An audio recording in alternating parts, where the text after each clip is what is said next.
नमस्ते, मेरा नाम है नेहा और मैं हरियाणा के एक छोटे से गांव में रहती हूँ। तो आज है हमारा ब्लॉगिंग का 50वां दिन। तो भाई रात के चूल्हे की गरम गरम रोटी खा के दिमाग तो मेरा गरम हो गया था, पर लेकिन पैर मेरे फिर भी ठंडे थे। तो क्या हमने सोचा कि इस गरम जैकेट को क्यों ना काट लिया जाए और पैरों की सॉक्स जुराब बना लिया जाए। एक कैप भी हमने बना ली और हाथों के ग्लव्स भी हमने बना लिए। तो ये एक बहुत अच्छा आइडिया। अगर आपके भी बच्चों के कोई कपड़े छोटे हो गए हैं और आप चाहते हैं हमें इन्हें बाहर नहीं देना, तो आप इस तरह से अपने लिए भी कुछ ना कुछ बना सकते हैं, बच्चों के लिए कुछ ना कुछ बना सकते हैं। बच्चों की सॉक्स बना सकते हैं, कुछ भी इस तरह का हम बना सकते हैं। सिंपल सा हमें सॉक्स रखनी है, उसके डिजाइन में हमें इसे कट कर लेना, बस कपड़ा ये ध्यान रखना है कि कपड़े की सॉक्स बनेगी या नहीं। इस छोटे से बच्चे का हमने जब कैप डाली तो एक रॉकेट की तरह घूम रहा है ना। तो रात को खाने में बनाया क्या हमने, चलो आपको बताते हैं। रात को हमने खाने में बनाया कढ़ाई मशरूम, जो कि खाने के बाद बहुत ही टेस्टी बना था, इसलिए बहुत टेस्टी लगा।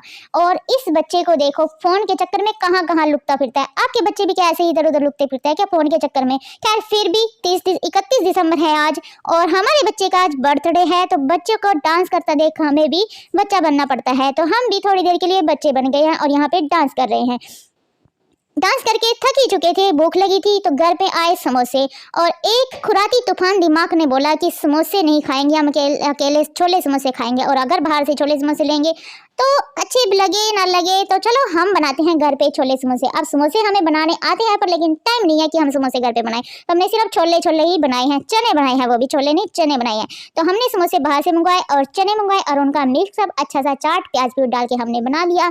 और फिर हम गए अपने प्यारे से पति परमेश्वर के पास अपना छोले समोसे वाली डिश लेकर, जो कि उन्हें खाने में बहुत टेस्टी लगी।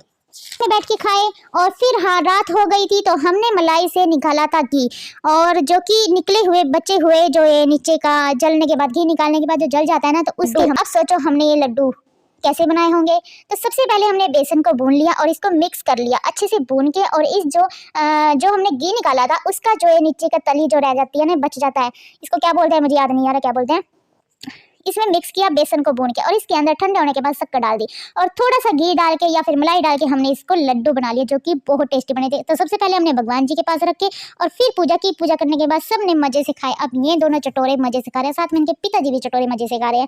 खैर उसके बाद जो हमने घी बनाया, घी के बाद जो नीचे का बचा हुआ था उसे लड्डू बनाए। अब जो ये लस्सी बच चुकी थी इससे हमने पनीर बनाया। अब लस्सी की वीडियो बनानी मैं भूल गई थी, इससे हमने पनीर बनाया और अगले दिन इसको हमने सब्जी में डाल लिया। अब एक तीर से हमने 3 निशाने लगाए हैं, सोचो कैसे लगाए हैं।